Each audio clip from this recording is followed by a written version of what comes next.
Oi pessoal, eu sou Juliana e hoje mais um vídeo muito especial porque há alguns meses eu fiz um formulário com algumas perguntas e uma dessas perguntas era: qual o melhor livro clássico que você já leu? Então nós temos um vídeo só sobre isso e agora temos uma outra pergunta que também estava nesse formulário. Essa pergunta é: qual livro você acha que todo leitor deveria ler? Então, mais de 1000 pessoas responderam a esse formulário. Eu selecionei aqui os 20 livros mais citados. Eu achei interessante que desses 20 nós temos 7 livros nacionais. Gostei muito das respostas. Tive algumas surpresas aqui, livros que eu não imaginava e apareceram aqui. E dos 20 eu já li 15, então me restam aqui ainda 5 livros para ler. Vamos começar então? Em 20º lugar temos um livro aqui, eu já li, mas eu li uma edição da biblioteca, então não tenho livro físico aqui para mostrar para vocês, que é Em Busca de Sentido, de Viktor Frankl. Esse livro foi publicado em 1946. O autor foi um psiquiatra muito renomado, ele é o fundador da logoterapia. Ele viveu alguns anos em Auschwitz, passou por situações desumanas, perdeu muitos familiares, perdeu muitas pessoas queridas, e ele fala como ele conseguiu forças para continuar apesar de tudo. A primeira parte do livro ele fala sobre as situações horríveis que ele vivenciou durante o Holocausto, e a segunda parte do livro ele fala sobre a logoterapia. Em 19º lugar, temos aqui um livro nacional publicado em 1937, que é Capitães da Areia, de Jorge Amado. Esse livro aqui eu não li ainda, infelizmente. É sobre um grupo de meninos que não têm lar, meninos que não têm família, meninos abandonados pela sociedade, meninos desamparados, que cometem delitos ali para sobreviver. Deve ser um livro forte, deve ser um livro bastante impactante. Em 18º lugar, mais um livro nacional. Esse aqui foi publicado em 1960. É Quarto de Despejo, Diário de uma Favelada, de Carolina Maria de Jesus. Esse livro aqui, inclusive, eu estou lendo ele atualmente. É um livro difícil também, porque vai relatar aqui, nós vamos conhecer melhor a Carolina. Carolina é uma mulher pobre, negra, mãe de 3 filhos, mãe solo, que todo dia ela precisa lutar contra a fome, porque ela é catadora de papel, então todo dia ela precisa sair para buscar itens para vender, para conseguir comprar comida para ela, para os seus filhos. Tem dias, inclusive, que ela deixa de comer para alimentar as suas crianças. Então é uma situação muito difícil. Apesar dele ter sido publicado em 1960, ele ainda continua sendo muito atual. E aqui Carolina diz que quando ela não tinha nada que comer, em vez de xingar, ela escrevia. Em 17º lugar, mais um livro nacional, mais um livro para refletir. É uma história curtinha, mas olha, foi publicado em 1977. Essa aqui foi a última obra de Clarice Lispector. É Hora da Estrela. Aqui nós vamos conhecer Macabeia. Pense em Macabeia não só como uma personagem de Clarice Lispector. Pense em Macabeia, o que ela representa, com a sua miséria, sua pobreza, sua ignorância, sua inocência, o final de Macabeia. É dito aqui, inclusive, que os que me lerem assim, levem um soco no estômago para ver se é bom. A vida é um soco no estômago. Em 16º lugar, esse livro aqui também ele é muito importante, é uma novela, é curtinha, foi publicado em 1915, é A Metamorfose, de Franz Kafka. Eu tenho essa edição aqui da Penguin, que reúne várias obras de Kafka, mas temos aí várias edições de A Metamorfose disponíveis. Essa é uma história que também traz muito incômodo, porque aqui o protagonista, o Gregor Samsa, ele logo de cara, né, a história já começa assim. O Gregor Samsa, ele acorda para um pesadelo, né? Ele acorda e se vê ali como um inseto monstruoso. E você vê aqui a grandiosidade da obra, porque mesmo ela sendo tão curtinha, ela traz tantas reflexões e diversas interpretações, porque diferentes leitores interpretam essa metáfora para situações diferentes da vida. A Metamorfose é a obra mais célebre de Franz Kafka e, inclusive, eu pretendo reler, porque eu li A Metamorfose já faz muitos anos. Em 15º lugar, mais um livro nacional. Esse aqui é um calhamaço de 4 quase 1000 páginas. É um Defeitos de Cor, de Ana Maria Gonçalves. Esse livro aqui eu não li ainda, mas, gente, eu quero muito ler também, tá bom? Narra a história de uma menina de 8 anos, uma menina africana que foi sequestrada e trazida aqui para o Brasil como escrava, e aí ela vai passar por diversas violências. E além de ser uma obra literária muito conceituada, ela também é um resgate histórico. Fala sobre escravidão, sobre violência, sobre o passado, sobre muitos temas pesados e importantes. Em 14º lugar, esse aqui eu acho que deveria ser uma leitura obrigatória para os jovens do ensino médio. As pessoas precisam saber o que aconteceu, precisam entender um pouco o passado. E esse livro aqui, ele nos faz assim sentir como se nós estivéssemos ali com ela, com essa pessoa, nos faz sentir também, pensar, refletir o que a gente estava fazendo quando a gente era jovem, na idade dela. Eu estou falando do Diário de Anne Frank. Nós temos diversas edições disponíveis aí para nós lermos. Eu gosto muito dessa edição aqui, que é uma réplica do Diário de Anne Frank. E essa história aqui é realmente muito triste, mas ela é real, ela precisa ser contada, ela não pode ser esquecida. A Anne, quando começou a escrever o diário, ela tinha apenas 13 anos e esse diário ele foi escrito entre 12 de junho de 1942 e 1º de agosto de 1944. E ele foi publicado em 1947. O anexo secreto onde Anne, sua família, uma outra família e o dentista viveram e virou um museu, é um museu muito visitado em Amsterdã. Além dessa edição, eu tenho essa aqui também e tenho a edição em quadrinhos. Essa aqui em quadrinhos eu nunca li, mas eu achei muito bacana a iniciativa de trazer a história de Anne Frank aí para mais leitores em formato de quadrinho. Quando eu li, eu chorei muito, mesmo sabendo já o final, né? Mesmo sabendo o que já tinha acontecido, eu chorei demais. Parece ser uma leitura fácil, mas não é. Em 13º lugar, esse livro aqui também é fortíssimo. Nossa, quando eu li esse livro aqui, eu fiquei impactada por meses.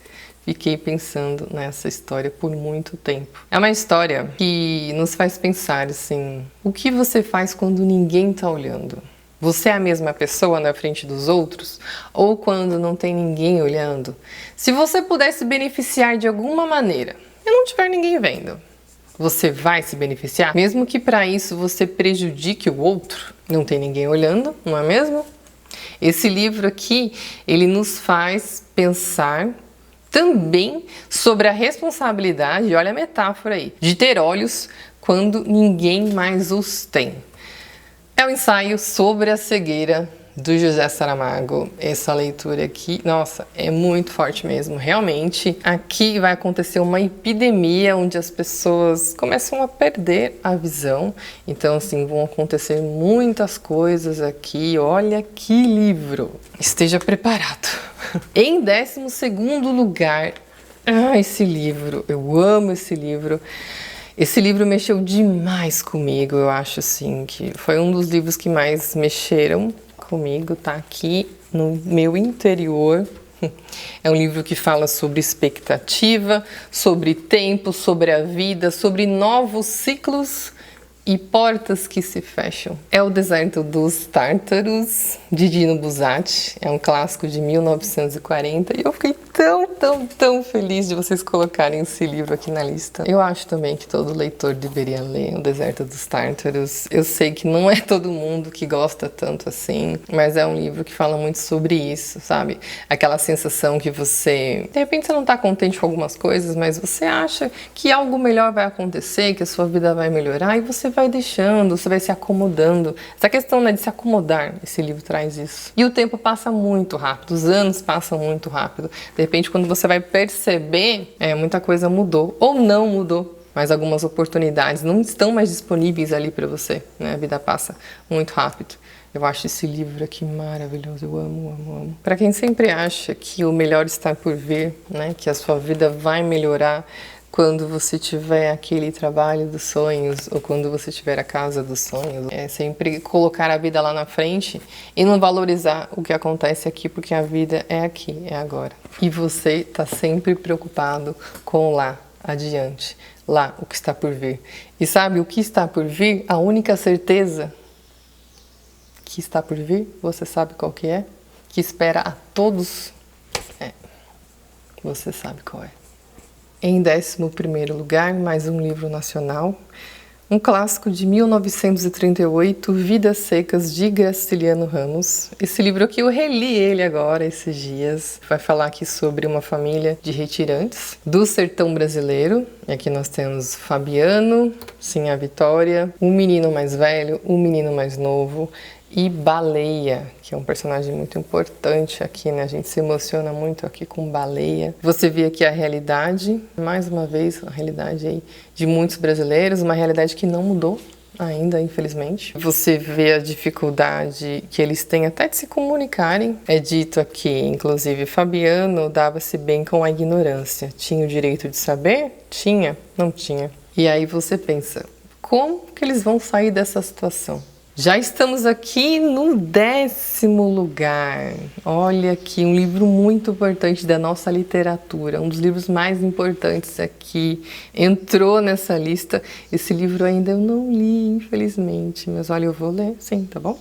Esse aqui é o Grande Sertão Veredas, de João Guimarães Rosa. É um clássico de 1956, é considerado uma das obras mais importantes da nossa literatura. Uma história sobre amor, desejo, sofrimento, violência e alegria. Em 9º lugar, agora, temos uma ficção científica, publicada em 1959. Esse livro aqui, ele é fenomenal. Me arrebatou de diversas maneiras, me emocionei muito com esse livro aqui. É Flores para Algernon, de Daniel Keyes. Esse livro aqui, no início, as pessoas estranham muito porque tem vários erros, mas é que essa história aqui é sobre Charlie. Charlie é um homem de 32 anos que ele tem uma deficiência intelectual, que nós temos relatos do próprio Charlie.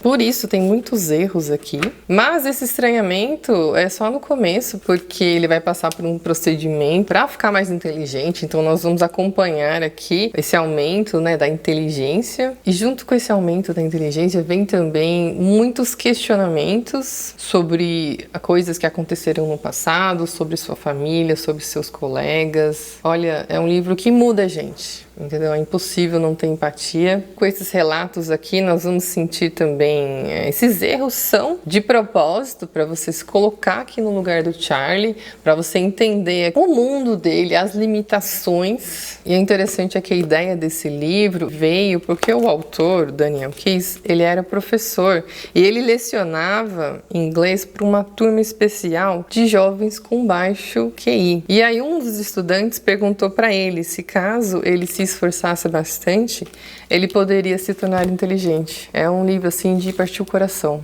Em 8º lugar, mais um livro nacional, um clássico de 1899, Dom Casmurro, de Machado de Assis. É um clássico do realismo brasileiro. Por que todo leitor deveria ler Dom Casmurro? Para conhecer a genialidade da escrita de Machado de Assis. Esse é um romance com um narrador não confiável que faz o leitor questionar o que é real, o que não é real, para não acreditar em tudo que dizem por aí. Em 7º lugar, uma novela russa publicada em 1886 é A Morte de Ivan Ilitch, de Tolstói. Esse livro aqui também apareceu na outra lista, porque todo leitor deveria ler A Morte de Ivan Ilitch, porque a morte é algo inevitável, vai vir mais cedo ou mais tarde para todos nós. Então, quando chega esse momento, o que realmente importa, afinal de contas? Em 6º lugar, um livro denso, psicologicamente denso, russo também, olha, os russos aí vêm junto, né?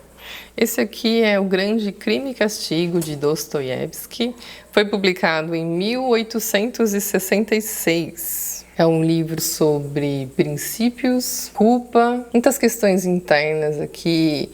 E o castigo, né? Afinal de contas, o castigo é pesado. Chegamos então no top 5 aqui da lista.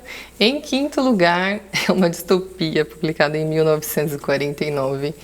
1984, Eu não li ainda essa distopia. Esse livro fala sobre uma sociedade que vive sobre um regime totalitário. Deve trazer muitos questionamentos, incômodo. Nós temos diversas edições disponíveis de 1984. Eu gosto muito dessa aqui que eu tenho, que é da Companhia das Letras. É uma edição especial com uma grande fortuna crítica. É uma edição muito bonita também, tá? Em capa dura. Em quarto lugar, O Sol é para Todos, de Harper Lee. É um clássico publicado em 1960. Esse livro aborda, entre muitos temas, preconceito, racismo, injustiça e toda a história narrada pela perspectiva de uma menina que é a Scott. E ela não compreende muito bem o que está acontecendo ali ao seu redor. E o pai dela também, o Atticus, é uma figura muito importante aqui nessa história, um homem íntegro, um advogado, que vai fazer o que precisa ser feito, mesmo com a sociedade toda ali contra ele. Em terceiro lugar, olha que surpresa, eu não imaginava que esse livro ia ficar tão bem colocado aqui na lista.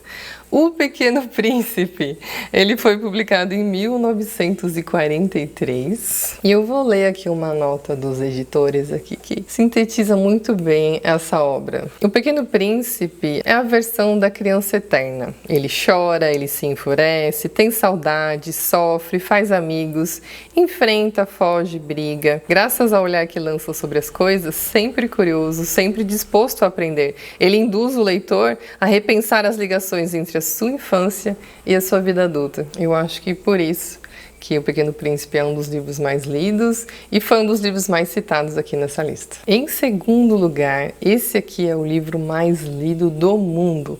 Para muitos leitores, um livro que todo leitor deveria ler é a Bíblia. Qual é a importância de ler a Bíblia? Se conectar com a palavra do Criador, ler a Bíblia como uma orientação para a vida, fé, com tantas informações que nós temos hoje em dia, é muito importante lermos a Bíblia. Não tem nenhum livro dessa lista aqui que tenha se destacado mais do que os outros. O segundo e o primeiro lugar, inclusive, eles ficaram muito próximos, tá?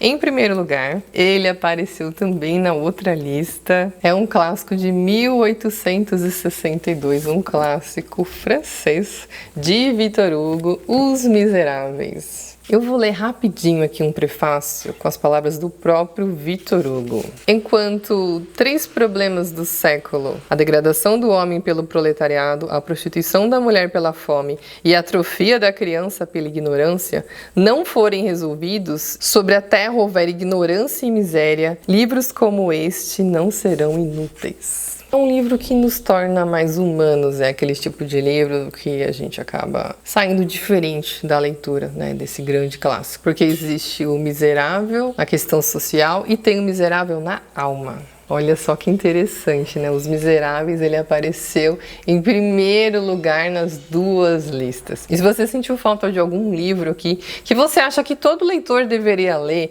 esse livro não apareceu aqui nos 20 mais citados, fica à vontade, escreve aqui nos comentários qual é o livro que você acha que todo leitor deveria ler. Obrigada pela companhia, obrigada a todos que participaram, então, desse formulário. Um beijo grande e tchau, tchau!